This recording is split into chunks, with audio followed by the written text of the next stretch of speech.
السلام عليكم ورحمة الله وبركاته. الحمد لله رب العالمين، والصلاة والسلام على رسول الأمين وعلى آله وصحبه أجمعين. نريد إلا الإصلاح ما استطعت وما توفيقي إلا بالله، عليه توكلت وإليه أنيب. رب اشرح لي صدري ويسر لي أمري واحلل عقدة من لساني يفقهوا قولي. أعوذ بالله من الشيطان الرجيم.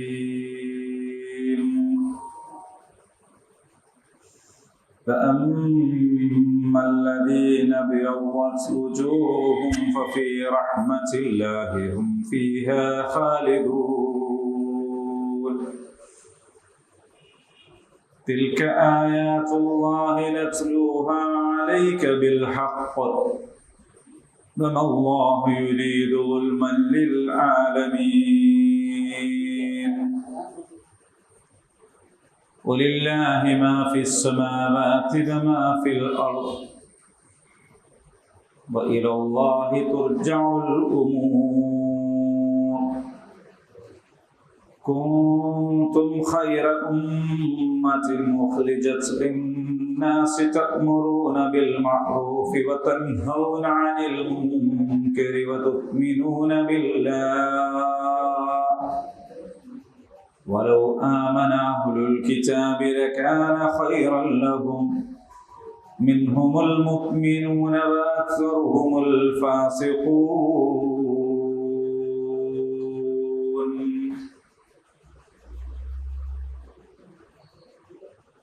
എന്തൊക്കെയാ വർത്താനം? സുഖാണ്.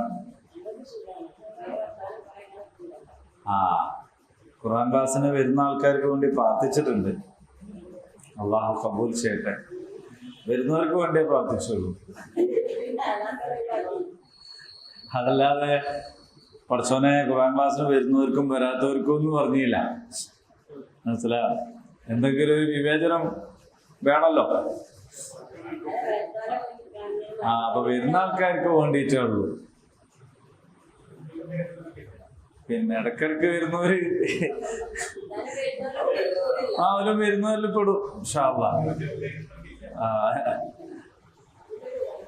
അൽഹംദുലില്ലാഹ്. ഏതായാലും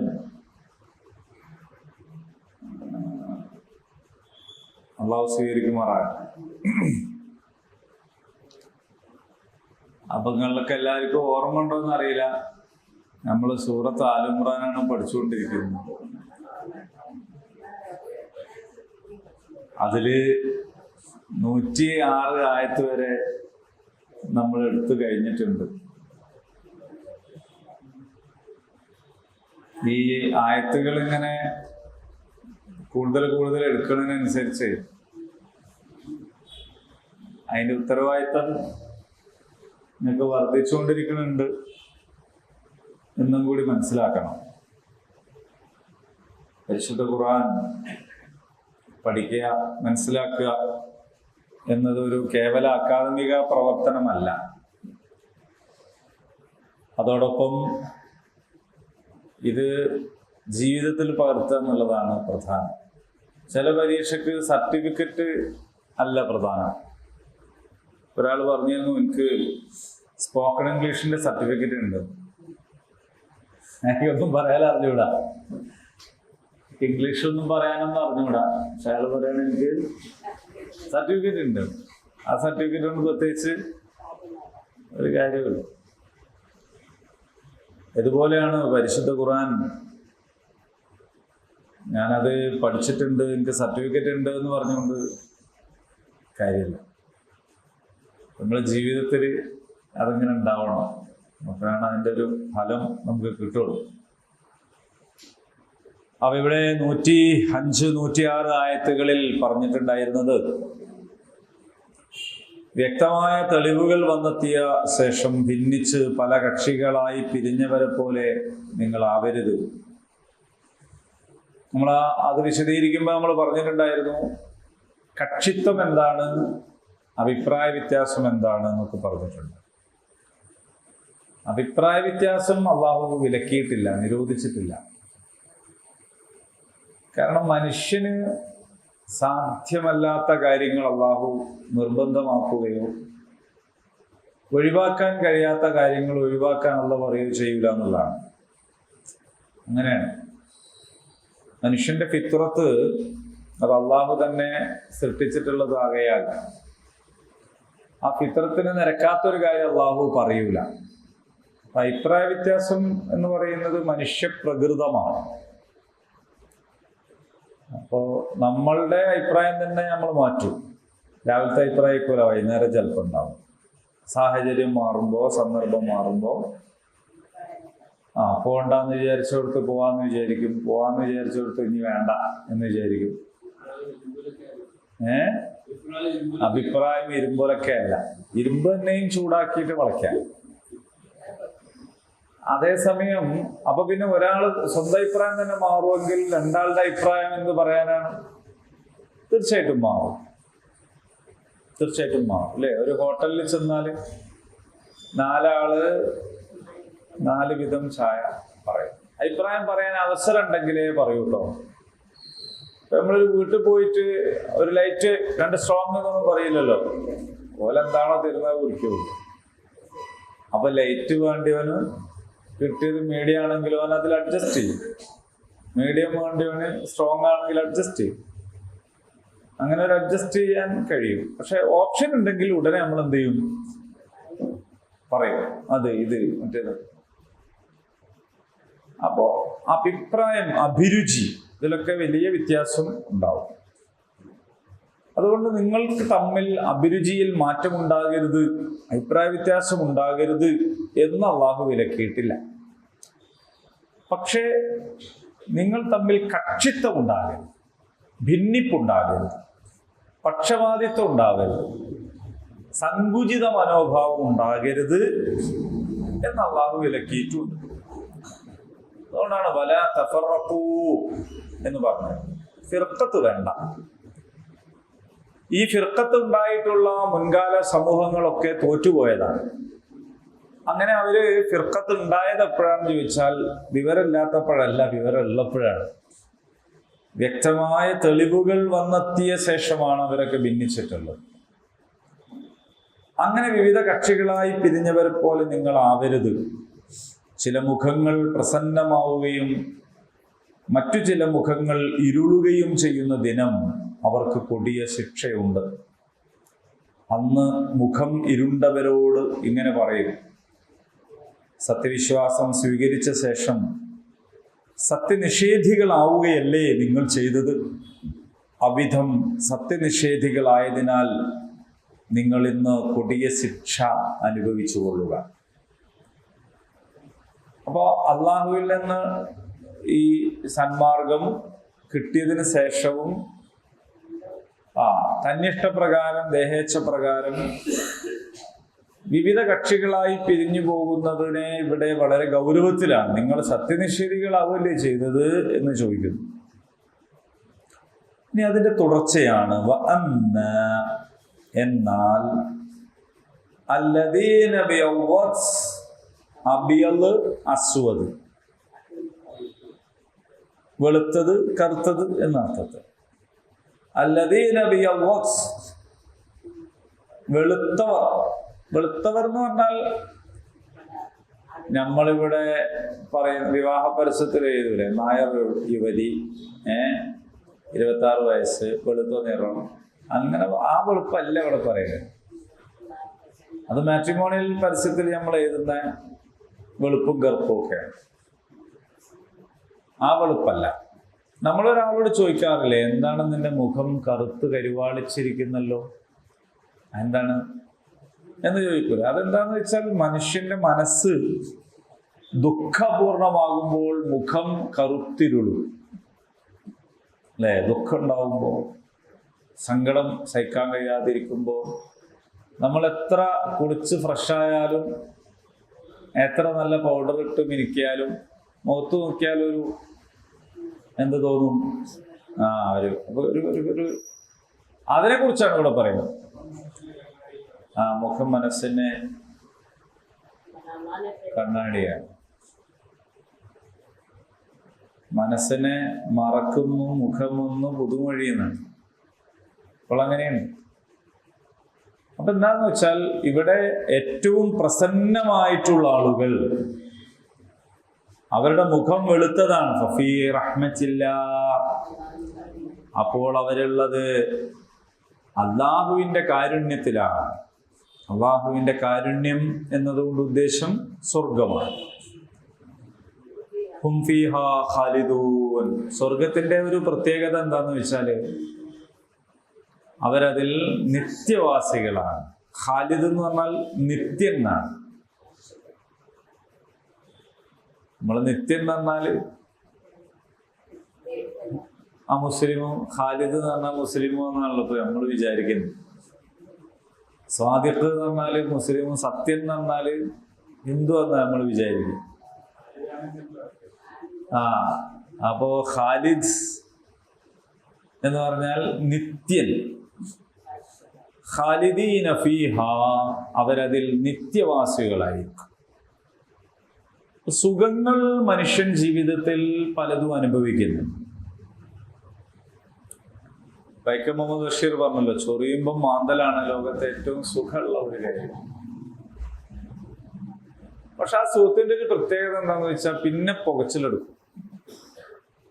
നിസ്സാര കാര്യമാണ്. ബേപ്പൂർ സുൽത്താൻ വലിയ ദാർശനികനായ എഴുത്തുകാരനായിരുന്നു, നമുക്കറിയാം. അദ്ദേഹത്തിന്റെ ചെറിയ വാക്കുകൾ പോലും വലിയ കാര്യങ്ങളായിരുന്നു. പക്ഷെ ആ സുഖത്തിന്റെ ഒരു പ്രത്യേകത എന്താന്ന് വെച്ചാൽ പിന്നീട് അത് നിലനിൽക്കൂല. ആ സുഖം മനുഷ്യജീവിതം അങ്ങനെയാണ്. ദുനിയാവിലുള്ള എല്ലാ സുഖങ്ങൾക്കും അതുണ്ട്. എല്ലാ കല്യാണത്തിനും ഒരു പിറ്റേ ദിവസം ഉണ്ടാവില്ലേ? കല്യാണത്തിന്റെ അന്നത്തെ ദിവസവും പിറ്റേ ദിവസവും തമ്മിൽ നിങ്ങളൊന്ന് ആലോചിച്ച് നോക്കി. എന്തല്ല പണി, ഇതെല്ലാം അടിച്ച് തുടച്ച് എല്ലാരും പോയി. പെണ്ണുങ്ങൾക്ക് അത് കൂടുതലുണ്ടാവും. ആണുങ്ങൾ ചിലപ്പോൾ ക്ഷീണമായിട്ട് പോയി കിടക്കും. പെണ്ണുങ്ങൾക്ക് പിന്നെ ക്ഷീണം എന്ന പരിപാടിയൊന്നും അധികം ഉണ്ടാവാത്തതുകൊണ്ട് എന്നിട്ട് കാര്യമില്ല. അതാണ്. അപ്പോ എല്ലാവരും ആശീർവദിക്കുന്നു, അനുഗ്രഹിക്കുന്നു, സന്തോഷം പങ്കുവെക്കുന്നു. ഭയങ്കര സംഭവമായിരുന്നു. പക്ഷെ എല്ലാരും പോയി. അയച്ചിട്ടതൊക്കെ ഒരു ഭാഗത്തുണ്ട്, തുടയ്ക്കാൻ ഒരുപാട് ഇപ്പുറത്തുണ്ട്. ആകെപ്പാടെ അതാണ് കല്യാണം പിറ്റേന്ന്. അന്ന് ആരും ഉണ്ടാവില്ല. അന്നുണ്ടാകുന്നവരുണ്ട് കേട്ടോ. പെരുന്നാൾ പിറ്റേന്നും അങ്ങനെ തന്നെയാണ്. പെരുന്നാളിന്റെ അന്നത്തെ ആ ഒരു സംഭവം പെരുന്നാൾ പിറ്റേന്ന് ഉണ്ടാവില്ല. എല്ലാ സുഖങ്ങളും മുറിഞ്ഞു പോകും ദുനിയാവിൽ എന്നതാണ് പ്രത്യേകത. പക്ഷെ മുറിഞ്ഞു പോകാത്ത ഒരു സുഖം, അതാണ് സ്വർഗം. ഖാലിദീന ഫീഹാ. ഖുർആൻ ആവർത്തിച്ചു പറഞ്ഞിട്ടുണ്ടല്ലോ. അത് الذين آمنوا وعملوا الصالحات أولئك هم خير البرية جزاؤهم عند ربهم جنات عدن تجري من تحتها الأنهار خالدين فيها أبدا. അബദാന്നും കൂടി പറഞ്ഞോട് കൂടിയിട്ട് അത് അൺലിമിറ്റഡ്, ഒരിക്കലും മുറിഞ്ഞു പോകാത്ത. അല്ലാഹു നമ്മളെ സ്വർഗത്തിൽ ഒരുമിച്ച് കൂട്ടി അനുഗ്രഹിക്കും. മറ്റു സുഖങ്ങളൊന്നും വലിയ കഥയല്ല കേട്ടോ. അപ്പോ ഖാലിദീന ഫീഹ, അവരതിൽ നിത്യവാസികൾ ആകുന്നു. തിൽക, അവ ആയാത്തുല്ലാഹ്, അള്ളാഹുവിന്റെ സൂക്തങ്ങളാണ്. നത്ലൂഹ, നാം അത് ഓതി കേൾപ്പിക്കുന്നു. നാം എന്നർത്ഥം വരുന്നത് ന എന്നിവിടെ ഉള്ളത് കൊണ്ടാണ്. നത്ലൂഹ അലൈക്, താങ്കൾക്ക്. ബിൽ ഹഖ്, യഥാവിധം, യഥാർത്ഥത്തിൽ. വമല്ലാഹു, അല്ലാഹു അല്ല. യുരീദു, ഉദ്ദേശിക്കുന്നവൻ. വമല്ലാഹു യുരീദു, അല്ലാഹു ഉദ്ദേശിക്കുന്നില്ല. ളുൽമൻ, ളുൽമ ഉദ്ദേശിക്കുന്നില്ല. ലിൽ ആലമീൻ, ഈ ലോകത്തിന്. ഇതൊക്കെയും അള്ളാഹുവിന്റെ വചനങ്ങളാണ്. നാം അവ നിനക്ക് യഥാവിധി ഓതി കേൾപ്പിക്കുകയാണ്. ലോക ജനതയോട് ഒരനീതിയും കാണിക്കാൻ അള്ളാഹു ഉദ്ദേശിക്കുന്നില്ല എന്ന് പറഞ്ഞാൽ അതിന്റെ അർത്ഥം നിങ്ങളും അനീതി കാണിക്കരുത് എന്നാണ്. അള്ളാഹു ലോകത്തോട് അനീതി കാണിക്കാൻ ഉദ്ദേശിക്കുന്നില്ല. അപ്പൊ അള്ളാഹിന്റെ ആൾക്കാരും ലോകത്തോട് അനീതി പ്രവർത്തിക്കാൻ പാടില്ല. നീതിയായിരിക്കണം നിങ്ങളുടെ മുഖമുദ്ര. കുട്ടികൾക്കിടയിലും അയൽക്കാർക്കിടയിലും സമൂഹത്തിനിടയിലും രാജ്യത്തിനിടയിലും ഇതര മതവിശ്വാസികൾക്കിടയിലും നിങ്ങളുടെ മുഖമുദ്ര നീതിയായിരിക്കണം, ദുൽമായിരിക്കരുത്. അള്ളാഹു ലോകർക്കിടയിൽ ദുൽമ് കാണിക്കാൻ ഉദ്ദേശിക്കുന്നില്ല. വലില്ലാഹി മാ ഫിസ് സമാവാതി വമാ ഫിൽ അർദ്. അള്ളാഹുവിൻ്റെതാണ് മാ ഫിസ് സമാവാത്, ആകാശങ്ങളിലുള്ളത്. എവിടെ പോയി മാഷ്?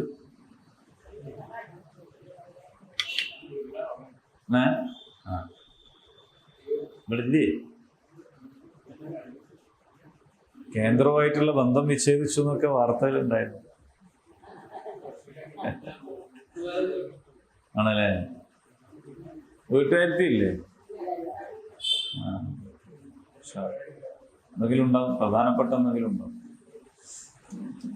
വലില്ലാഹി മാ ഫിസ് സമാവാതി വമാ ഫിൽ അർദ്. ആകാശങ്ങളിലുള്ളതും ഭൂമിയിലുള്ളതും അള്ളാഹുവിൻ്റെതാണ്. വഇലല്ലാഹി തുർജഉൽ ഉമൂർ. കാര്യങ്ങളൊക്കെ മടക്കപ്പെടുന്നത് അള്ളാഹുവിങ്കലേക്കാണ്. പണ്ട് കുസൃതി കാണിക്കുന്ന, വേറൊരു ഭാഷ കുരുത്തക്കേട് കാണിക്കുന്ന മക്കളെ തല്ലാൻ വേണ്ടി ഉമ്മ വടിയെടുത്താല് കുട്ടികൾ ഓടുമ്പോ ഉമ്മ പറയും ഇങ്ങോട്ട് തന്നെയല്ലേ വരിക. പണ്ടത്തെ കാര്യമാണ്, ഇന്നത്തെ അല്ല. ഇന്ന് തല്ലാൻ വടിയെടുത്താൽ തന്നെ പോക്സോ കേസായി. ഇന്ന് തല്ലാൻ പാടില്ല. പണ്ടങ്ങനെയല്ല. പണ്ട് തച്ച് വളർ ഒന്നേ ഉള്ളെങ്കിലും ഒലക്കോണ്ടടിക്കണം. നമ്മൾ ക്ലാസ്സിൽ രണ്ടാമത്തെ പ്രാവശ്യം ഒലക്ക വരുന്നത് ഒന്ന് അഭിപ്രായം ഇരുമ്പോലക്കല്ലാതെ ഒന്നേ ഉള്ളെങ്കിലും ഒലക്കൊണ്ടടിക്കണം. ആണെങ്കിൽ ഒന്നാവുമ്പോ സാധാരണ എന്തായിരിക്കും, ഓമനയും ലാളനയും കൂടും. അപ്പൊ ഇത് വെടക്കാവുന്നല്ല. നമ്മളൊരു ചെടി ഒഴിച്ചിട്ടിട്ട് വെള്ളം ഇങ്ങനെ ഒഴിച്ചുകൊണ്ടിരുന്നാൽ അത് ചീഞ്ഞു പോകും. ആവശ്യത്തിന് വെള്ളം മതി. ഇതുപോലെ കുട്ടികൾക്ക് വല്ലാതെ ഇത് കൊടുത്താൽ കുട്ടികൾ എന്താവും, വെടക്കായി പോകും. കുട്ടികളെ ചില ആളുകള് ഒന്നും ചെയ്യാൻ സമ്മതിക്കൂല, ഒക്കെ ചെയ്തു കൊടുക്കും. വലുതായിട്ടും വായിലും ഉരുള വെച്ചു കൊടുക്കും. എന്താ സംഭവിക്കാന്ന് വെച്ചാൽ നമ്മളും അവരെ സംരക്ഷിക്കാനുള്ള കാലത്തോളം അവർക്ക് സുഖമായിരിക്കും. പുറത്തിറങ്ങുമ്പോൾ അവർക്ക് അതൊരു സുഖമായിരിക്കൂല. ഒരു ഹോസ്റ്റലിൽ താമസിക്കുമ്പോൾ ഉമ്മാണ് പൊതിച്ചേരല് എന്ന് പറഞ്ഞ് മറ്റവൻ പൊതിച്ചു കൊടുക്കുമോ? വേണമെങ്കിൽ പൊതിക്കാന്നല്ല. അപ്പൊ സ്വയം പര്യാപ്തതയിലേക്ക് എത്തിക്കണമെങ്കിൽ ചിലപ്പോൾ കുറച്ച് നമ്മൾ ഒന്ന് വിട്ടുപിടിക്കണം. അപ്പൊ മുമ്പൊക്കെ അങ്ങനെയാണ്, ഒന്നേ ഉള്ളെങ്കിലും ഒലക്കൊണ്ടടിക്കണം. ഇന്ന് അടിക്കാൻ പാടില്ല അല്ലേ? അടിക്കുമ്പോൾ പ്രശ്നമാണ്. പിന്നെ പണ്ടത്തെ ഉമ്മമാര് പറയും ഇങ്ങോട്ട് തന്നെയല്ലേ വരിക എന്ന്. ഇന്നത്തെ കുട്ടികളോട് ഇങ്ങോട്ട് തന്നെയല്ലേ വരിക എന്ന് വെച്ച് പോകുമ്പോൾ എനിക്ക് വേറെ ഒരുപാട് ഓപ്ഷൻ ഉണ്ട്, അങ്ങോട്ട് തന്നെ വന്നോളൂന്നല്ല. നിങ്ങളൊക്കെ പണ്ടത്തെ കുട്ടികളായതുകൊണ്ട് ഞാൻ നിങ്ങളോട് ഈ ഉദാഹരണം പറയാണ്. നിങ്ങൾ പുതിയ ആൾക്കാരോട് പറയുമ്പോൾ വേറെ ഉദാഹരണം പറയണം കേട്ടോ. അല്ല പറയാണ് നിങ്ങളെല്ലാവരും തിരിച്ചിങ്ങോട്ട് തന്നെയാണ്. മുമ്പത്തെ കുട്ടികളിലും ഇന്നത്തെ കുട്ടികളിലും ഈ ഉദാഹരണം മാറിയെങ്കിലും അള്ളാന്റെ കാര്യത്തിൽ ഇത് മാറിയിട്ടില്ല. ഒരിക്കലും അത് മാറൂല. തിരിച്ച് ആരുടെ അടുത്തേക്ക് തന്നെയാണ് പോവാ? അള്ളാന്റെ അടുത്തേക്കാണ്.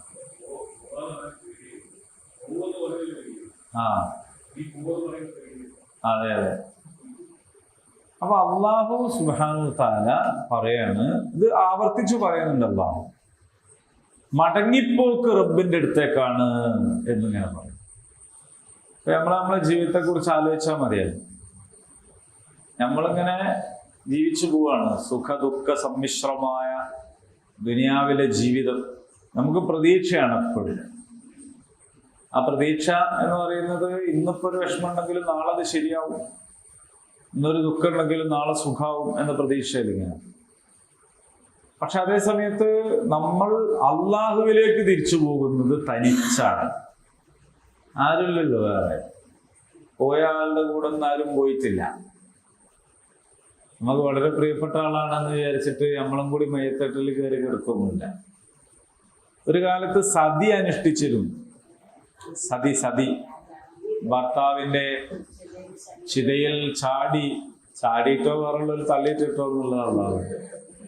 തള്ളിയിടലാണ്. ആരാ ചാട്? അപ്പൊ അങ്ങനെ. പക്ഷെ എന്നാലും ഇവര് തെറ്റിദ്ധരിക്കുകയാണ്, രണ്ടാളും ഒന്നിച്ചല്ല പോണത്. മറ്റാള് നേരത്തെ പോയി, ഇയാള് വേറെയാണ് പോണത്. ഈ കത്തിക്കുമ്പോ, ചിതയിൽ ചാടുമ്പോ രണ്ടും ഒന്നിച്ച് കത്തുന്നു. പക്ഷെ അത് ബോഡി മാത്രമാണ് പോണത്. റൂഹാണല്ലോ, സത്ത് പോയി എന്നാണ്. ആ സത്ത് രണ്ട് സമയത്താണ് പോണത്. അപ്പോ ആരും ആരുടെ കൂടെയും ഇല്ല. ഖബറിൽ ചിലപ്പോ ഒരേ ഖബറിൽ തന്നെ 2, 3, 4 മയ്യത്ത് വെക്കേണ്ട സാഹചര്യമൊക്കെ ഉണ്ടാവും. പക്ഷെ അവിടെയും ഈ 3-4 ആൾക്കാർ ഒന്നിച്ചുള്ള യാത്ര അല്ല. നിങ്ങളങ്ങനെ കണ്ടിട്ടുണ്ടോ? ഖബറിൽ ഒന്നിലധികം ആളെ വെക്കണ, ഖബറിൽ വെക്കണേ കണ്ടില്ല എന്നാണ് നിങ്ങൾ പറയുന്നത്. പിന്നെ ഒരേ ഖബറിൽ ഒന്നിലധികം ആളെ വെക്കണ ആരെങ്കിലും കണ്ടിട്ടുണ്ടോ?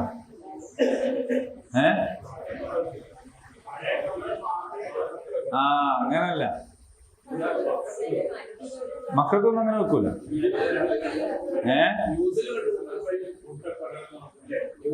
എനിക്ക് അങ്ങനെ ഒരു അനുഭവം ഉണ്ട്.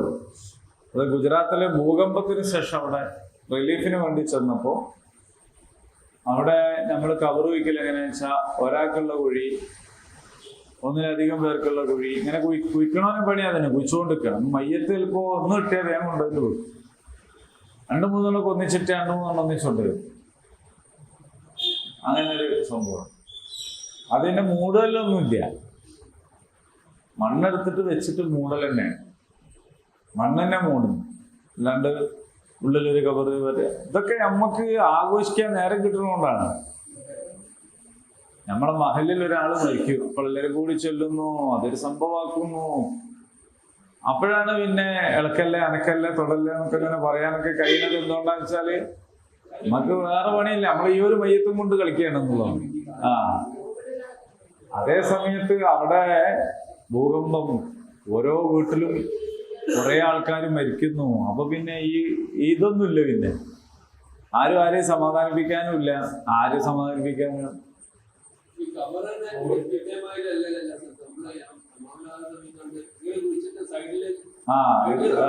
അറബി ഗൾഫ് സ്റ്റൈല് എൽ ഷേപ്പാണ്. അപ്പൊ മയ്യത്ത്, ഒന്നിലധികം മയ്യത്തൊക്കെ ഒരേ ഇതിൽ വെക്കും.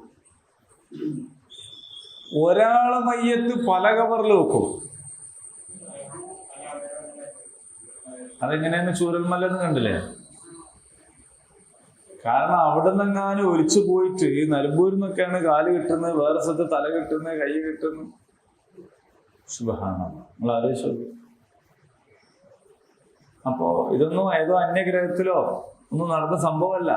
നമ്മളെ പോലൊക്കെ ജീവിച്ച മനുഷ്യന്മാരാണ്. അപ്പൊ ഇത് ഒപ്പിക്കുകയാണ്. പിന്നെ ആ തലയും കൈയും എല്ലാം കൂടി ഒപ്പിക്കുക. ചിലപ്പോ വേറെ ആളെ കൈയും വേറെ ആളെ കാലും ഒക്കെ ചെയ്യും. എന്നിട്ടൊരു മയ്യത്തായിട്ട്. അപ്പോ ഒന്നിച്ച് ഇങ്ങനൊക്കെ ആണെങ്കിലും പോക്ക് ഒറ്റക്കാണ്. അപ്പൊ നിങ്ങൾ തിരിച്ചു പോകേണ്ടത് അള്ളാന്റെ അടുത്തേക്കാണ്. എന്നിട്ട് പോയിട്ട് കാണാനുള്ളത് അള്ളാനെയാണ്. ഈ ബോധം യഥാർത്ഥത്തില് മനുഷ്യ ജീവിതത്തെ സംസ്കരിക്കാനും മെച്ചപ്പെടുത്താനും വേണ്ടിയുള്ളതാണ്. കാരണം നമ്മളിവിടെ എന്തെല്ലാം ആരെ മുമ്പിലൊക്കെ എന്തൊക്കെ പോളിഷ് ചെയ്ത് ജീവിച്ചാലും അവസാനം നമ്മൾ ഒറ്റക്കായിരിക്കും ഖബറിൽ. അപ്പൊ അവിടെ നമുക്ക് നന്നായി പോണെങ്കിൽ നമ്മുടെ അമലുകൾ മാത്രമേ കാണൂ എന്നതാണ് സംഭവം. അതുകൊണ്ടാണ് അല്ലാഹു നമ്മളോട് പറയുന്നത് ആകാശത്തുള്ളതും ഭൂമിയിലുള്ളതൊക്കെ അള്ളാൻ്റെതാണ്. വഇലല്ലാഹി തുർജഉൽ ഉമൂർ, കാര്യങ്ങളെല്ലാം മടക്കപ്പെടുന്നത് അള്ളാന്റെ അടുത്തേക്കാണ്.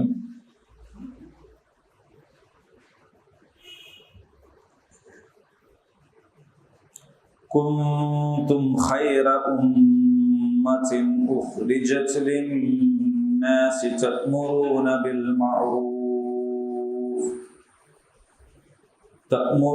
بالمعروف وتنهون عن المنكر وتؤمنون بالله كنتم നിങ്ങളായിത്തീരുന്നു ഖൈറ ഉമ്മ ഉത്തമമായ സമൂഹം. ഉമ്മത്ത് ഖൗമ് വ്യത്യാസം ഞാൻ പണ്ടേ പറഞ്ഞുകൊണ്ടിരുന്നതാണ്. ഉമ്മത്ത് ഖൗം. ഖൗം എന്ന് പറഞ്ഞാൽ സമൂഹം, ഉമ്മത്ത് എന്ന് പറഞ്ഞാൽ സമൂഹം. വ്യത്യാസം. വിശ്വാസി സമൂഹം എന്ന് പറഞ്ഞുകൂടാ ഉമ്മത്ത്. ഉമ്മത്ത് എന്ന് പറയുമ്പോൾ ഒരേ ആദർശവും ലക്ഷ്യവുമൊക്കെ ഉള്ള പരസ്പര ബന്ധിതമായ ഒരു സമൂഹം. അത് വിശ്വാസി സമൂഹമാവാം, അവിശ്വാസി സമൂഹമാകാം.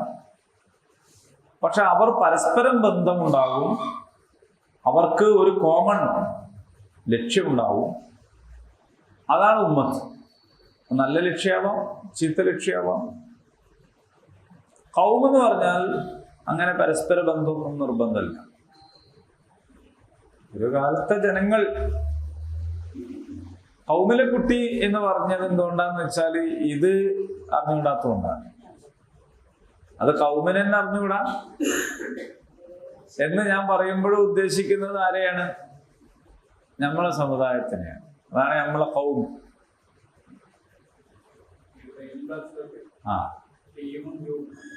വേറെ വേറെ ആയിട്ട് കാണും.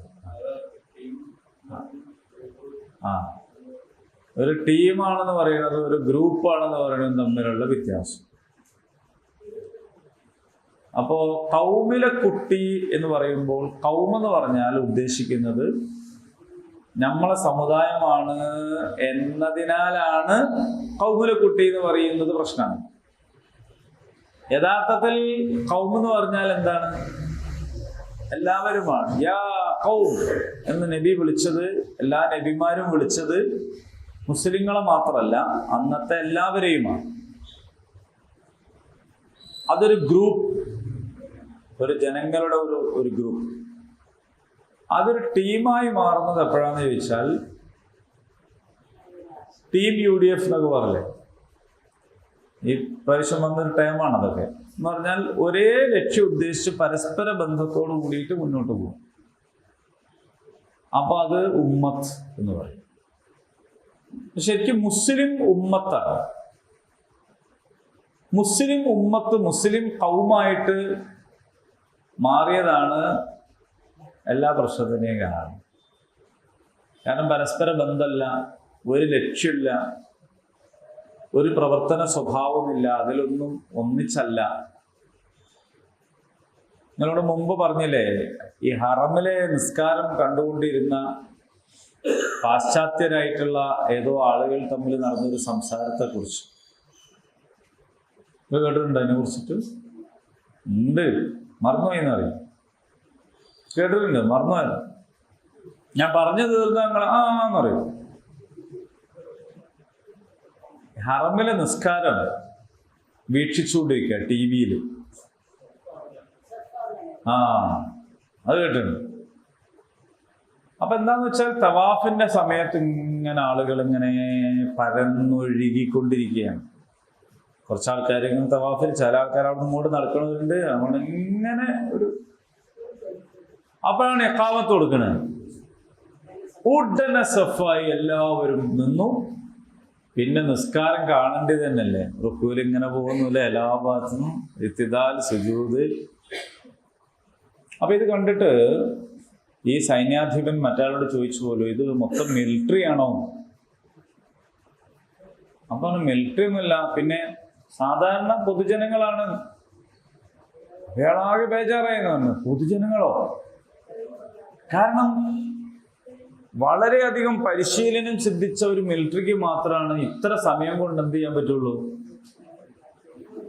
ഇങ്ങനെ ലൈൻ ആവാൻ പറ്റുള്ളൂ.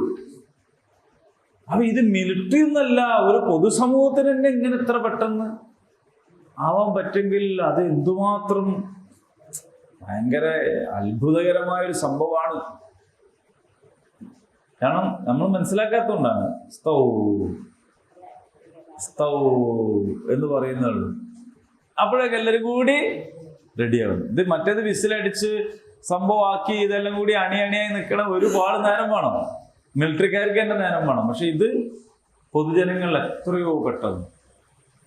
എന്നിട്ടിങ്ങനെ ആ കഅബന്റെ അടുത്ത് നിന്നാണ് അതിന്റെ ശരിയായ ചിത്രം കിട്ടുക. കാരണം സഫ് ഇങ്ങനെ വട്ടത്തിലായതുകൊണ്ട് ഇങ്ങനെ പൂ പോലെ പൂവിടലും പോലെ ഇങ്ങനെ വരുള്ളൂ. അപ്പൊ മറ്റാള് പറഞ്ഞല്ലോ അത് ബേജാറാണ്ട, പള്ളിന്റെ അകത്ത് മാത്രമേ ഉള്ളൂ, വീട്ടുകൾ പുറത്തിറങ്ങിയാൽ ഒരിക്കലും ഉണ്ടാവില്ല, ഇങ്ങനെ സഫാവൂല, നിങ്ങൾ ബേജാറുണ്ടാകും. അത് നമ്മളുടെ വീഴ്ചയാണ്. അല്ലാഹു തആല നമുക്ക് നൽകുന്ന പരിശീലനം ഇങ്ങനെയാണ്. മറ്റേ കാമത്തിലൂടെ നിങ്ങൾ എല്ലാവരും എന്താവുന്നു, ഒന്നായിത്തീരും. അവിടെ നിങ്ങളുടെ അടുത്ത് നിൽക്കുന്നവന്റെ മദ്ഹബോ ഗ്രൂപ്പോ സംഘടനയോ ഒന്നും പ്രശ്നമല്ല. ഇത് നിങ്ങളെ ജീവിതത്തിലൂടെ പകർത്തുകയാണെങ്കിൽ പിന്നെ നിങ്ങളുടെ സ്വഫിനെ ഭേദിക്കാൻ ഒരാൾക്കും കഴിയില്ല. പക്ഷെ നമ്മൾ പറഞ്ഞ മാതിരി പള്ളിൻ്റെ അകത്താതുള്ളൂ, പുറത്തെത്തിയാൽ നമുക്ക് ഒരിക്കലും ഒരു സ്വഫാൻ കഴിയുന്നില്ല എന്നുള്ളിടത്താണ് നമ്മളുടെ കാര്യങ്ങൾ. നിസ്കാരത്തിൽ പ്രശ്നമില്ലല്ലോ. നിസ്കാരത്തിൽ നമ്മൾ സഫല്ല, സഫുമ്പ സഫായാലും നാട്ടുകാർക്ക് എന്താണ്? ശരിക്കും നിസ്കാരത്തിന് ശേഷം സഫാൻ കഴിയണ്ടേ? അവിടെയാണല്ലോ ബുന്യാനും മർസൂസ്, ഒരു കെട്ടിടം പോലെ പരസ്പരം ചേർന്ന് സംഗതി ചെറിയ കട്ടയാണ് ഇഷ്ടിക.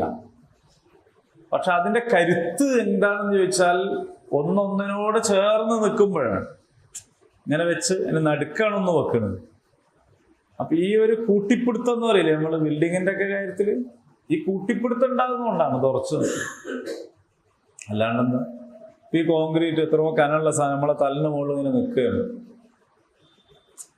ഇതങ്ങനെ തന്നെ വെച്ചാൽ വീണുമല്ലേ?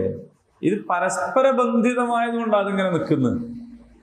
അത് ഈ ചെറിയ സ്കൂൾ മാത്രമല്ല, ബുർജ് ഖലീഫ വരെ നിൽക്കുന്നത് പരസ്പര ബന്ധിതമായതുകൊണ്ടാണ്. ഈ പരസ്പര ബന്ധം എന്ന് പറയുന്നതാണ് ഉമ്മത്ത് എന്ന് പറയുന്നത്. ഞാനൊരു മടിയും പശുക്കും കാണിക്കാതെ ഉമ്മത്തിനെ വീണ്ടും വീണ്ടും വിശദീകരിക്കണം എന്നുണ്ടാന്ന് വെച്ചാൽ,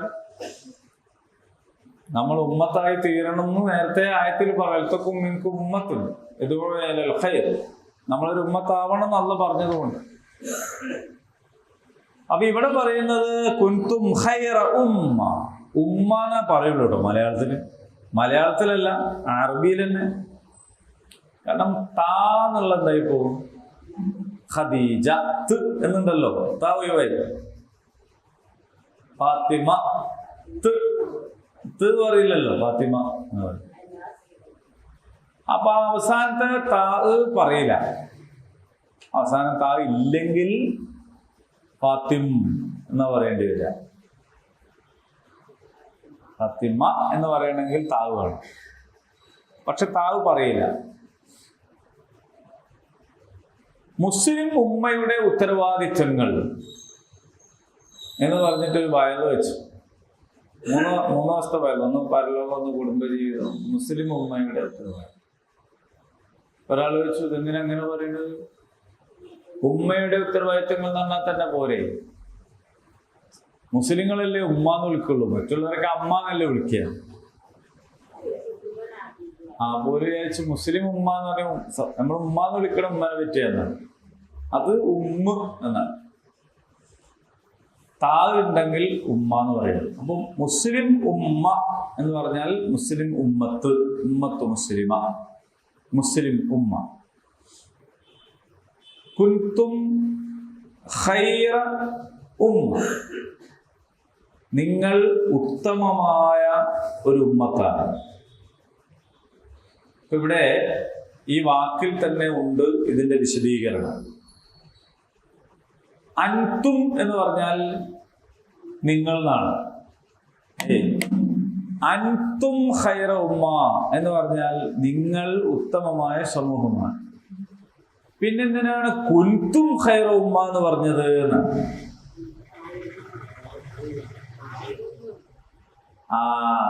അതെന്താന്ന് വെച്ചാൽ അൻതും ഖൈറ ഉമ്മ എന്ന് പറഞ്ഞാൽ നിങ്ങൾ ഓൾറെഡി ഉത്തമ സമൂഹമാണ്. കുന്തും ഖൈറ ഉമ്മ എന്ന് പറഞ്ഞാൽ നിങ്ങൾ ഉത്തമ സമൂഹമായിത്തീരും. എങ്ങനെയാണെങ്കിൽ ഇനി പറയുന്നതുണ്ടെങ്കിൽ, ഇപ്പോ പൂർവവേദത്തിന്റെ ആൾക്കാരൊക്കെ തങ്ങൾ ജനിച്ച ഗോത്രത്തിന്റെയും വംശത്തിന്റെയും കാരണത്താൽ ഞങ്ങൾ ഉത്തമന്മാരാണ് എന്ന് വിശ്വസിച്ചു. ഇസ്രായേൽ മക്കൾ ആയതിനാൽ തന്നെ ഞങ്ങൾ ഉത്തമന്മാരാകുന്നു. ജൂതന്മാരൊക്കെ അങ്ങനെ വിചാരിച്ചു. മാമോദീസ മുക്കിയാൽ ഞങ്ങളൊക്കെ നന്നായി എന്ന് ക്രിസ്ത്യാനികൾ വിചാരിച്ചു. ഞങ്ങളുടേത് വളരെ പുണ്യമാക്കപ്പെട്ട ബ്ലഡാണ്. അപ്പോൾ ഈ സമൂഹത്തിൽ ജനിച്ചാൽ തന്നെ ഞങ്ങൾ ഉത്തമന്മാരായി. അപ്പൊ ഞങ്ങൾ ഉത്തമന്മാരായത് എന്തുകൊണ്ടാണ്? ഈ സമൂഹത്തിൽ ജനിച്ചു എന്നുള്ളത് തന്നെ മതി, പിന്നെ എന്ത് ചെയ്യുന്നു എന്നുള്ളത് പ്രത്യേകതയുള്ള കാര്യമല്ല എന്ന് അവർ വിചാരിച്ചു. അങ്ങനെയാണ് അവർ പഴച്ചു പോയത്. നമ്മളും അങ്ങനെ വിചാരിക്കുന്നുണ്ടോ? മുത്തുനബിന്റെ ഉമ്മത്തായാൽ തന്നെ നമ്മൾ രക്ഷപ്പെട്ടില്ലേ എന്നാണ് വിചാരിക്കുന്നത്. നബി കുടുംബമായ പിന്നെ പറയും വേണ്ട, നബിന്റെ കുടുംബമായ പിന്നെ പറയും വേണ്ട. എന്തായാലും അതേ സമയത്ത് സലാത്ത് ചൊല്ലിയാത്തന്നെ നബിനോടുള്ള സ്നേഹമായി. അപ്പൊ നമ്മൾ രക്ഷപ്പെട്ടു. ഈ വിചാരം യഥാർത്ഥത്തില് പൂർവിക വേദ സമൂഹത്തിൽ നിന്ന് നമുക്ക് കിട്ടിയിട്ടുള്ള ഒരു തെറ്റായ വിചാരമാണ്. അങ്ങനെ കാനേഷുമാര് കണക്കനുസരിച്ച് നിങ്ങൾ മുസ്ലിം ആയതുകൊണ്ട് രക്ഷപ്പെടാൻ പോണില്ല. ഇത് ആവർത്തിച്ച് പറയാണ് ഖുർആന്റെ പണി. ഇവിടെയും കുന്തും ഖൈറ ഉമ്മ, നിങ്ങൾ ഉത്തമമായ സമൂഹമാണ് എന്നുള്ളിടത്ത് കുന്തും എന്ന് പ്രയോഗിക്കാനുള്ള കാരണം, നിങ്ങൾ അങ്ങനെ വെറുതെ ഉത്തമ സമൂഹമാവുകയില്ല. നിങ്ങൾ ഖൈറ ഉമ്മത്താകണമെങ്കിൽ ഇനി പറയുന്ന കാര്യങ്ങൾ നിങ്ങളിൽ വേണം. അതിലൊന്ന് ഉഖ്രിജത് ലിന്നാസ്, ജനങ്ങൾക്ക് വേണ്ടിയാകണം. ഖറജ എന്ന് പറഞ്ഞാൽ പുറപ്പെട്ടു, ഉഖ്രിജത്ത് എന്ന് പറഞ്ഞാൽ നിങ്ങൾ പുറപ്പെടുവിപ്പിക്കപ്പെട്ടു. നിങ്ങൾ സ്വന്തം പുറപ്പെട്ടതല്ല, നിങ്ങളെ പുറപ്പെടുവിച്ചതാണ്. നിങ്ങൾ സ്വന്തം എഴുന്നേറ്റ് നിൽക്കുകയല്ല, നിങ്ങൾ എഴുന്നേൽപ്പിക്കുകയാണ്. ആര്? അല്ലാഹു. ലിന്നാസ്, ജനങ്ങൾക്ക് വേണ്ടി.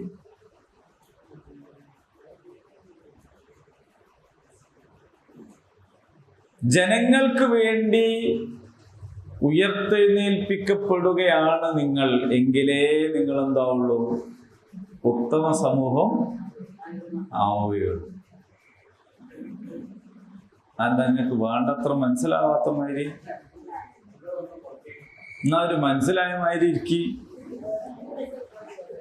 നിങ്ങൾ യുദ്ധം കണ്ടിട്ടൊരു മനസ്സിലാവാത്ത മാതിരി ഉണ്ടല്ലോ. ഹംസക്കാന്ന് എണീച്ചൊക്കെ ഇരുന്ന്. ഞാൻ നിങ്ങളോട് പറഞ്ഞില്ലേ രാവിലെ വരുമ്പോ ഒരു ചായ കുടിച്ചു വരണം.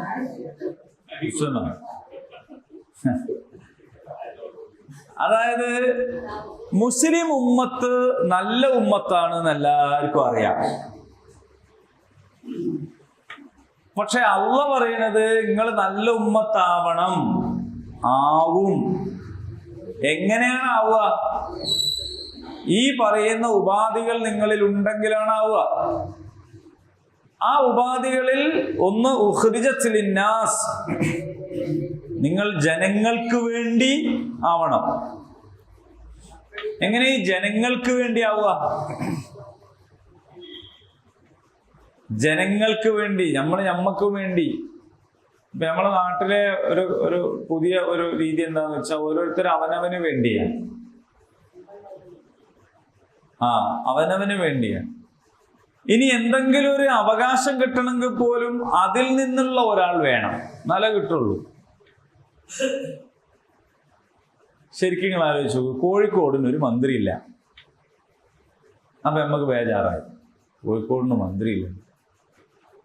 അപ്പൊ മുഖ്യമന്ത്രി ഇപ്പൊ ഓരോ ജില്ലക്കും ഓരോ മന്ത്രിമാരാക്കി തന്നു. അപ്പൊ നമ്മളെ മന്ത്രി അനിൽകുമാറാണ്. യഥാർത്ഥത്തിൽ എന്തിനാ കോഴിക്കോടിന് മന്ത്രി? നിങ്ങൾ അങ്ങനെ ഒന്ന് ആലോചിച്ച് നോക്കുക. യഥാർത്ഥത്തിൽ. കാരണം ഈ മന്ത്രി എന്ന് പറയുന്നത് ജില്ലക്കും പഞ്ചായത്തിനല്ലല്ലോ, മൊത്തം കേരളത്തിന്. മൊത്തം കേരളത്തിലെ മന്ത്രിമാർ എല്ലാ ജില്ലക്കും വേണ്ടി നിഷ്പക്ഷമായി പണിയെടുക്കുമായിരുന്നെങ്കിൽ പിന്നെ നമുക്ക് വേറെ മന്ത്രി വേണ്ടിയില്ലേനു.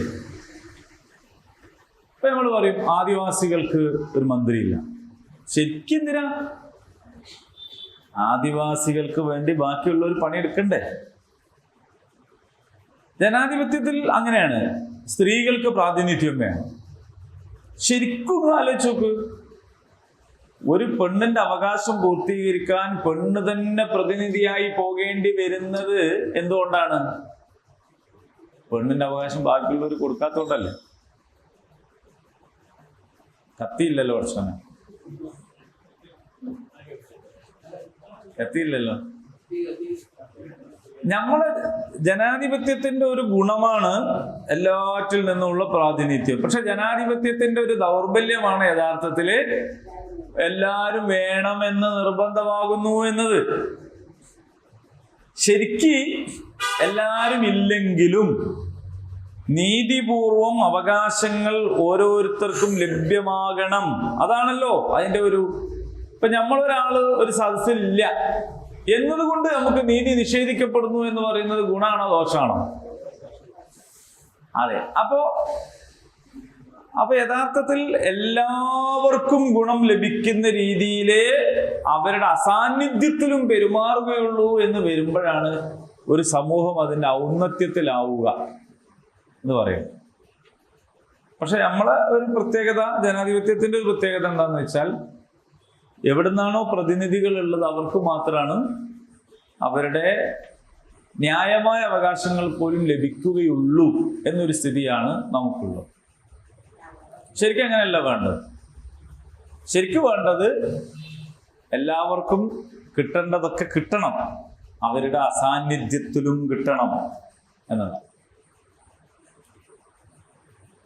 അപ്പൊ ജനങ്ങൾക്ക് വേണ്ടി ആയിരിക്കണം നമ്മൾ.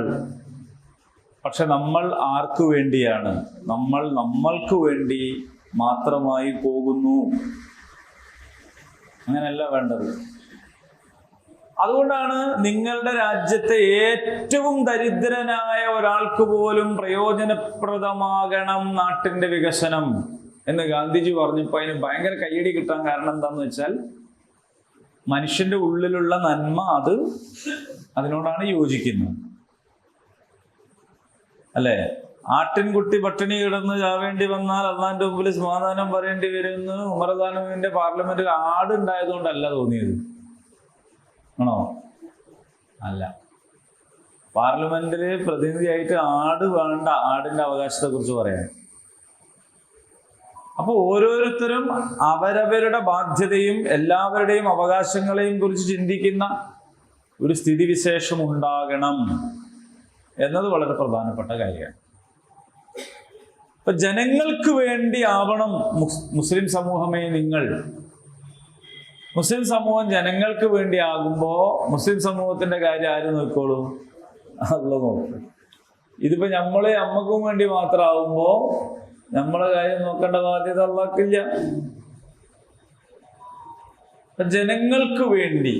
ജനങ്ങൾക്ക് വേണ്ടി അവരുടെ അന്നം, അവരുടെ മരുന്ന്, അവരുടെ പാർപ്പിടം, അവരുടെ വസ്ത്രം, അവരുടെ വിദ്യാഭ്യാസം, ഇതിലൊന്നും ജാതി, മത, വർഗ, വംശ, ലിംഗ വ്യത്യാസങ്ങളില്ലാതെ ജനങ്ങൾക്ക് വേണ്ടി ആയിരിക്കുക എന്ന് പറയുന്നത് നിങ്ങൾ ഉത്തമ സമൂഹമാകാനുള്ള ഉപാധിയാകുന്നു. സാമുദായികതയും വർഗീയതയും വംശീയതയും ഇസ്ലാം അംഗീകരിക്കുന്നില്ല.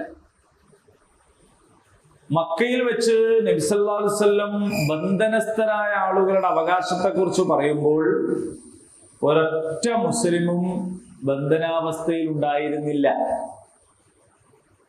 അപ്പോൾ പിന്നെ ആരുടെ ബന്ധനാവസ്ഥയെ കുറിച്ചാണ് പറഞ്ഞത്? മനുഷ്യന്റെ. മുസ്ലിം പട്ടിണി കിടക്കുമ്പോൾ എന്നല്ല, മനുഷ്യൻ പട്ടിണി കിടക്കും. ഓലെങ്ങനെയാണോ ചിന്തിക്കുന്നത് ഓലെങ്ങനെയോ ചിന്തിച്ചോട്ടെ, നമ്മളിങ്ങനെ ചിന്തിക്കേണ്ടത്. അവരല്ലല്ലോ നമ്മള്. അപ്പൊ മനുഷ്യൻ എന്ന ഒരു പോയിന്റിൽ അവകാശങ്ങളെ, അർഹതയെ കാണുക എന്നതാണ് പ്രധാനം. നമ്മുടെ നാട്ടിലൊരു വീടിന് തീ പിടിച്ചാൽ അത് ഏത് മതക്കാരൻ്റെതാണെന്ന് നമ്മൾ നോക്കുമോ? എന്താ നോക്കാത്തത്?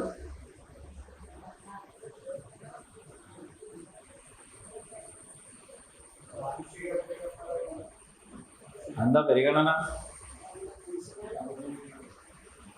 ആ വീട്ടില് 4-5 ആൾക്കാർ, ഒരു വയ്യാത്ത ആളും ഒക്കെ ഉണ്ട്, എണീച്ചോടാനൊന്നും കഴിയാത്ത ഒരാളും അവിടെ ഉണ്ട്, കിടപ്പിലായ രോഗിയുണ്ട്. ആ വീടിനെ തീപിടിച്ച് നമ്മൾ എന്താക്കൂ? നമ്മളെ കൊണ്ട് കഴിയണമായിരിക്കും നമ്മൾ രക്ഷപ്പെടുത്താൻ നോക്കൂ. നമുക്ക് ഒറ്റക്കാകെങ്കിൽ പാഞ്ഞു പോയി ആൾ തന്നെ നമ്മൾ എടുത്തുകൊണ്ടേ മാറ്റിയൊക്കെ എടുത്തു. അങ്ങനെ എടുക്കാൻ നമുക്ക് ആവതില്ലെങ്കിൽ ആവതുള്ളവർ വരാൻ വേണ്ടി ഉറക്കവച്ചുണ്ടാകും. എയർഫോഴ്സിനെ വിളിക്കും, നാട്ടുകാരെ വിളിച്ചു കൂട്ടും, ഉള്ള വെള്ളം എടുത്തിട്ട് ഒഴിച്ച് കെടുത്താൻ നോക്കും. ചെയ്യോ? ആര് ചെയ്യും?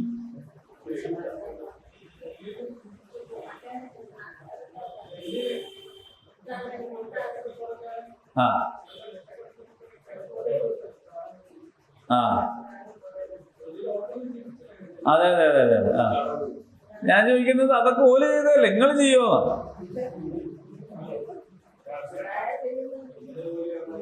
ചെയ്യോ? പണ്ട് ഒരു പുരോഹിതൻ ചോദിച്ചോലോ ഇയാളോട്, പൗലോസിനോട് ചോദിച്ചല്ലോ, പൗലോസിന് 2 ലോറി ഉണ്ടായിരുന്നെങ്കിൽ പൗലോസ് പറഞ്ഞു, 1 ഞാൻ അയൽക്കാരന് കൊടുക്കും. ശരി, നല്ല കാര്യം, നല്ല സ്വഭാവമാണ്. 2 മോട്ടോർ സൈക്കിൾ ഉണ്ടായിരുന്നെങ്കിൽ വെച്ചും പറഞ്ഞു, അത് ഞാൻ 1 അയൽവാസി കൊടുക്കുന്നു. 2 കാള ഉണ്ടെങ്കിൽ വെച്ചും കൊടുക്കൂല അച്ചോന്നാണ്. അതെന്താ വെച്ചാൽ എനിക്ക് 2 കാള ഉണ്ട് അച്ചോ. മറ്റേത് ഇല്ലാത്ത സാധനമാണ്, ധൈര്യത്തിൽ പറയാലോ. 2 ലോറി ഉണ്ടാവും, 1 കൊടുക്കും. നിങ്ങൾ സാധാരണ കുട്ടികളോട് ദേഷ്യം പഠിക്കുമ്പോൾ അറിയില്ല, 2 തലണ്ട 1 കുത്തി പൊട്ടിക്കുന്നു. ഏടെ പൊട്ടിക്കുന്നു? 10 തരലിനായാലും ഒറ്റൊന്നു പോലും കുത്തി പൊട്ടിക്കാത്ത ആൾക്കാരാണ്. 10 ഉണ്ടായിട്ട്. അപ്പൊ ഇല്ലാത്തതുകൊണ്ട് പറയണോ? ഇപ്പൊ നിങ്ങൾ അയൽവാസിന്റെ വീടിന് തീപിടിക്കുമ്പോൾ കെടുത്തും എന്ന് നിങ്ങൾ പറയുന്നതിൽ എനിക്ക് വിശ്വാസമല്ല. എന്താക്കാനാണ്? നിങ്ങളുടെ അയൽവാസിയുടെ വീടിന് തീപിടിക്കുകയും ആ വീട്ടിൽ 4-5 ആൾക്കാരുണ്ട്, ഇറങ്ങി ഓടാൻ കഴിയാത്തവരും ഉണ്ടായിരിക്കുകയും ചെയ്താലും നിങ്ങൾ നിസ്സംഗരായിരിക്കും. വെറുതെ വേണ്ടാത്ത പണിക്ക് പോകണ്ട എന്ന് വിചാരിച്ച് നിങ്ങൾ ഇരിക്കുന്ന ഞാൻ പറയണത്.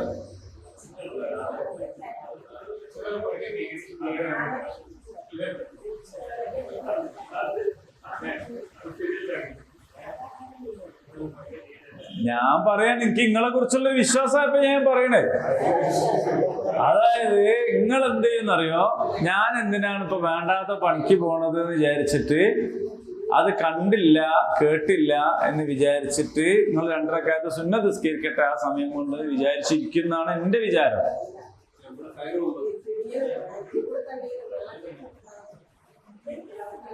അല്ല, നിങ്ങൾക്ക് എന്റെ ഒരു അഭിപ്രായം പറഞ്ഞുകൊണ്ട് നിങ്ങളെല്ലാരും കേൾക്കണമെന്നില്ല, നിങ്ങൾക്ക് വേണേ തിരുത്തി പറയാം.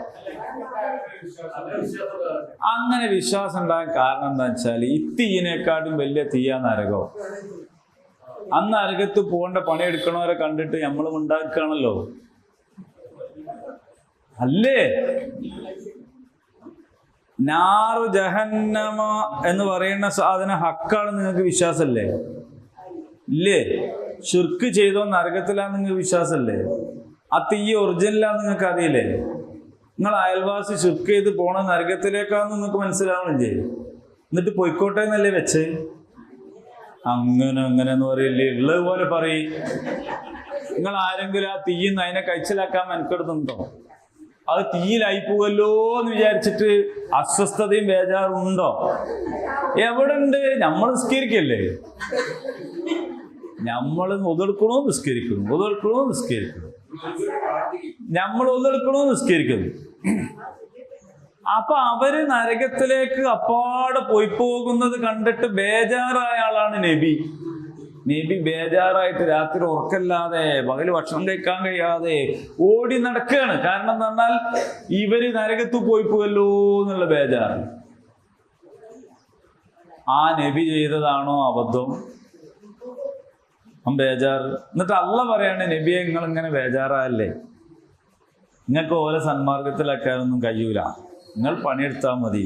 നിങ്ങൾ പണിയെടുക്കണ്ടല്ലോ, അപ്പൊ നിങ്ങൾ ബേജാറായല്ല. ഫലഅല്ലക ബാഖിഉൻ നഫ്സക്, നിങ്ങളെ തടി വെറുതെ കേടാക്കല്ല. ഈ നബിയെ കുറിച്ച് പഠിച്ച നമ്മൾ സമുദായത്തിലേക്ക് നോക്കുമ്പോൾ എനിക്കുണ്ടായൊരു വിചാരമാണിത്. നിങ്ങൾക്ക് എന്നെ കുറ്റപ്പെടുത്താം, ഇങ്ങനെ അല്ലെങ്കിൽ അല്ല എന്ന് നിങ്ങൾക്ക് പറയാം. അല്ലെങ്കിൽ പിന്നെ അങ്ങനെ നരകോ അതൊക്കെ വെറുതെ ഒരു കളിക്ക് പേടിപ്പിക്കാൻ പറയാണ്, ഒന്നും ശരിക്കുള്ള അല്ല എന്നാണെങ്കിൽ തർക്കമില്ല. നാറ് ഹക്കാകുന്നു, നരകം ഉള്ളതാകുന്നു, അത് സത്യമാകുന്നു, അത് ഇവിടുത്തെ തീയമാതിരിയല്ല, ഇതിനേക്കാൾ എത്രയോ മടങ്ങ് അധികമാകുന്നു എന്ന് മനസ്സിലാക്കിയിട്ടും സുബേഷ് കേൾക്കാണ്ട് മോൻ കിടന്നുറങ്ങുമ്പോൾ ഇന്നലെ രാത്രി നേരം വെയിറ്റാവുന്നത് കുറച്ചുകൂടി കിടന്നോട്ടെ എന്ന് വിചാരിക്കണമെന്നുണ്ടെങ്കിൽ അതിന്റെ അർത്ഥം ഓൻ തീ പിടിക്കണ കണ്ടാലും നിങ്ങൾ തൽക്കാലം സുന്നത്ത് നിസ്കരിക്കാൻ പോകുന്നു ആണ്. അതുകൊണ്ട് എനിക്ക് എങ്ങനെ തോന്നാൻ കാരണം, നമ്മൾ വേറെ ആരോ രക്ഷപ്പെടുത്തുന്ന കാര്യമല്ലാണ്ട് നമ്മളെ കുടുംബത്തിൽ എത്രയോ ആൾക്കാര് അള്ളാനല്ലാണ്ട് വിളിച്ച് പ്രാർത്ഥിക്കണവര്, കണ്ട് ഉറുക്കും നൂലും കെട്ടണവര്, പിഞ്ഞാണ് എഴുതി വലിച്ചു കുടിക്കണവര്, ഇപ്പില്ലാത്ത നമ്മൾ കണ്ണുറുക്കി ചുംബിച്ച് ആരോ കാണോ? നമ്മൾ മുറുക്കി ചുംബിച്ചിരിക്കുക. പണ്ട് ഏതോ ഒരുത്തൻ നടത്തിയിരുന്നത് ഇന്ന് ടൂറാ. കൊണ്ടോന്ന് വെച്ചാലോ, പണ്ട് ആരോ അമ്പർത്ത് ഇത് മൂടാനേ പോവുള്ളൂ. ഇന്ന് ടൂറിസ്റ്റ് ബസ് പിടിച്ചിട്ട് പഞ്ചായത്തിനടുത്ത് ഒന്നായിട്ട് കയറി പോവുകയാണ്. അപ്പോ ഇത് സംഘടിതമായിട്ട് കൂടുക ചെയ്ത്. അപ്പൊ ഇത് ശിർക്കാണ്, അത് തെറ്റാണ്. അല്ലാഹു തആല അവന് നരകം കൊടുക്കാൻ പോവാണ് എന്ന് കാണുമ്പോ പഠിച്ചോനെ ഓനൊന്ന് രക്ഷപ്പെടുത്തണല്ലോ എന്ന് നമുക്ക് തോന്നുന്നില്ലെങ്കിൽ, അപ്പുറത്ത് പുരക്ക് തീ പിടിച്ചാലും നമുക്കെന്തോ പ്രത്യേകിച്ച് തോന്നൂല എന്നാ ഞാൻ പറഞ്ഞത്. അപ്പൊ നിങ്ങൾ പുരക്ക് തീ പിടിച്ചാൽ കെടുത്താൻ ഓടുന്നുണ്ട്, നരകത്ത് പോണവനെ രക്ഷപ്പെടുത്താൻ ഓടുന്നില്ലെങ്കിൽ രണ്ടാലൊരു സംഭവം ഉള്ളത്. ഒന്നുകിൽ നിങ്ങൾക്ക് ആ നരകത്തെ കുറിച്ച് ഇപ്പോഴും വേണ്ടത്ര എന്തായിട്ടില്ല, അത് ശരിക്കുള്ളതാന്ന് തോന്നിയിട്ടില്ല, അതൊരു കഥയാ എന്നേ തോന്നിയിട്ടുള്ളൂ. ഇല്ലെങ്കിൽ എന്താണ്, ഓനോട് നിങ്ങൾക്ക് ശരിക്കുള്ള ഗുണകാംക്ഷല്ല. ഇന്നീലക്കും നാസിഹുൻ അമീൻ, ഞാൻ നിങ്ങളോട് അങ്ങേയറ്റം ഗുണകാംക്ഷയുള്ളവനും വിശ്വസ്തനുമാണ് എന്ന് പറയാൻ നമുക്ക് കഴിഞ്ഞിട്ടില്ല. അപ്പൊ പോയിട്ട് നിങ്ങൾക്ക് ചിലപ്പോ ഈ കിടപ്പിലായ രോഗിനെ അങ്ങനെ തന്നെ എടുത്ത് കട്ടിലോടെ എടുത്ത് പുറത്തു കൊണ്ടിടാനുള്ള കഴിവുണ്ടായിക്കൊള്ളണമെന്നില്ല. അപ്പൊ നിങ്ങൾ അങ്ങനെ ചെയ്യേണ്ടിയില്ല. പക്ഷെ കഴിവുള്ളവനെ വിളിച്ചിട്ട് ഉറക്കെ കരഞ്ഞ് കഴിവുള്ളവനെ വിളിക്കാനുള്ള ഒരു ശ്രമങ്ങൾ നടത്തൂലേ? ഇതേപോലെ നരകശിക്ഷയ്ക്ക് അഭിമുഖമായി കഴിയുന്ന ആളുകളെ അതിൽ നിന്ന് രക്ഷപ്പെടുത്താൻ നിങ്ങൾക്ക് സ്വന്തം കഴിയില്ലെങ്കിൽ ആ കഴിവിന്റെ മാർഗത്തിലേക്ക് അവരെ കൊണ്ടുപോകാനുള്ള ഒരു ശ്രമം ഉണ്ടാവണ്ടേ? നിങ്ങൾക്കൊരു പുസ്തകം എഴുതാൻ അറിയില്ല, പക്ഷെ എഴുതാൻ അറിഞ്ഞാലും പുസ്തകം വാങ്ങി കൊടുക്കണ്ടേ? നിങ്ങൾക്ക് ഓനെ പ്രഭാഷണം നടത്താൻ കഴിയില്ല, അവിടെ നടക്കണ ഒരു ദാവാ പരിപാടിയിലേക്ക് ഓനെ കൂട്ടിക്കൊണ്ടുവരണ്ടേ? അതിനുള്ള അവസരം അവനെ ഒരുക്കി കൊടുക്കണ്ടേ? മനസ്സിലായോ? നിങ്ങൾക്ക് പറഞ്ഞു കൊടുക്കാൻ അറിയില്ല, പറഞ്ഞു കൊടുക്കാൻ അറിയുന്ന ഒരാളിലേക്ക് അവനെ കൊണ്ടുപോയി കൊടുക്കണ്ടേ, എത്തിച്ചു കൊടുക്കണ്ടേ? ഒരു പക്ഷേ സത്യം മനസ്സിലാക്കി കഴിഞ്ഞാൽ നമ്മൾ ദീനിലെ ആളെ കൂട്ടാനല്ലാന്ന് നമ്മൾ അങ്ങനെ തെറ്റിദ്ധരിച്ചതുകൊണ്ടാണ്. നമ്മൾ തന്നെ തെറ്റിദ്ധരിച്ചതിക്ക് പോലും തെറ്റിദ്ധരിക്കും. ഇതിൽ ആളെ കൂട്ടിയിട്ടൊന്നും നേടാനല്ല, ഇതിലാള് വേണ്ട. ഇതിൽ ഇതിനകത്ത് കണ്ടമാന ആള്, അത്യാവശ്യം ആള് ഇപ്പൊ തന്നെ ഉണ്ട്. ഇതിലാളെ കൂട്ടലല്ല, അയാള് രക്ഷപ്പെടലാണ്. കാരണം അള്ളാഹു നൽകിയ എല്ലാ വിഭവങ്ങളും ആസ്വദിച്ച് അനുഭവിച്ച് ജീവിക്കവേ അള്ളാന്റെ മുമ്പിലല്ലാത്ത മറ്റാരുടെയെങ്കിലും മുമ്പിൽ തലകുമ്പിട്ടാൽ അവൻ ഈ ലോകവും പരലോകവും നഷ്ടപ്പെട്ടു പോകും. അങ്ങനെ നഷ്ടപ്പെടരുത് എന്ന് വിചാരിച്ചിട്ടുള്ള ആ ഗുണകാംക്ഷ കൊണ്ടാണ് നമ്മൾ അവനെ അള്ളാഹുവിന്റെ മാർഗത്തിലേക്ക് ക്ഷണിക്കുന്നത്. അപ്പൊ നമുക്ക് തീപിടുത്തം പോലെ തന്നെ നമുക്ക് സ്വന്തം ചെയ്യാൻ പറ്റും, സ്വന്തം തന്നെ ചെയ്യാം.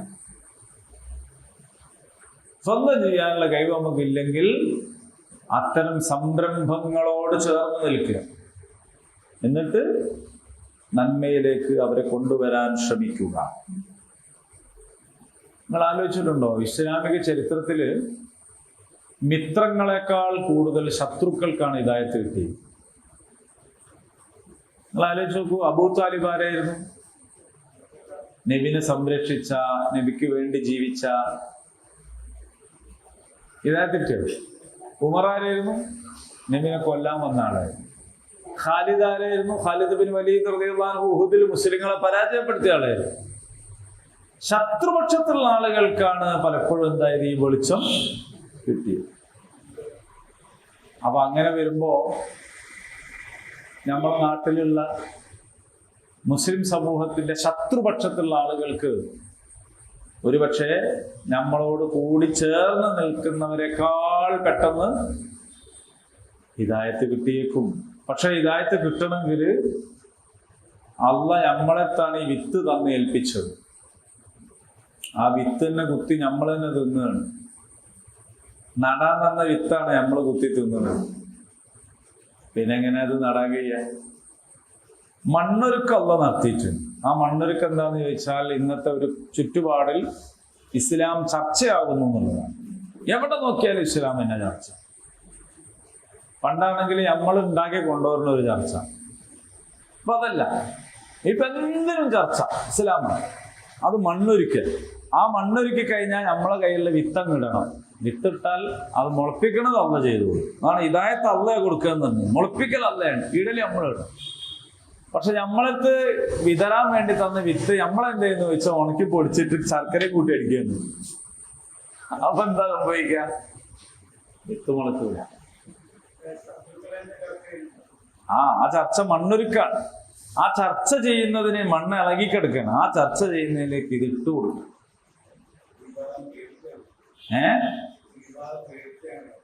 ഈ പേടി എന്തിന്?